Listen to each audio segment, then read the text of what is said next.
Maraan miidiyaa seenaa dinqisiisaa tokko qiqindeessee simbiraan ga'uuf jedha. Seenaan kunis seenaa hundeeffama waldaa kiristaanaa afaan Oromoo magaalaa Finfinnee irratti kan xiyyeeffatudha.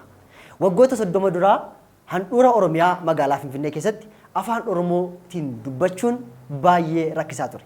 Waldootiin kiristaanaa magaalaa kana keessa jiranis afaan Amaaraatiin qofa tajaajila kennu turan. Yeroo sanatti namoonni afaan kana hin beekne rakkina garaagaraatiif saaxilamaa turan. Sagantaa afaan Oromootiin waldaa akkasii keessatti afaan Oromootiin kan gaggeeffamu jedhu waldaa Finfinnee keessa hin turre.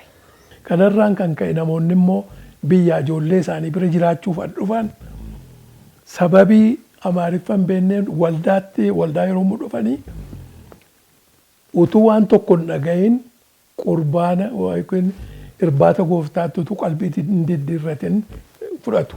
Waan ta'aa jiru beeku. Garuu waan dubbatamaa jiru hin dhagahan, hin galuuf, lallaban dhaggee hin galuufi, ergaan darbu hin galuufi. Haalleluuyaa jechuun jalqabe.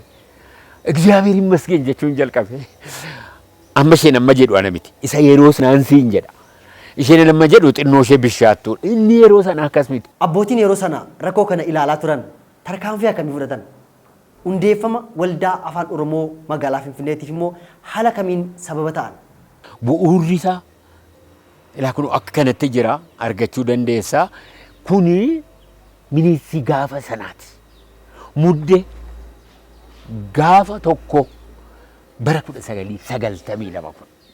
Waldaa keenyatti deebinee isaan amansiifannee gara afaan Oromootiin wangeela bal'isuuti yaadnu keessa ture.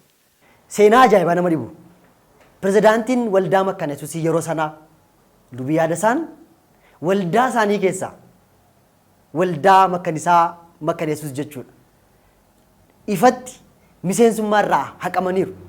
Gaaf tokko ka'anii warri waldaa Makka kan nama gaddisiisu annaamsi godha Qees Yaadasaa dhaabaa pirezidaantii waldaatan miseensa waldaatan har'aa qabanii miseensummaa isaanii irraa wal qabaniiru annaamsi godhamu waldaatti annaamsi godhamu. Utuu nu dadhabin gara nama 39 haadha manoota keenyaaf ijoollee keenyaa wajjin waldaa keessaa excommunicate godhan.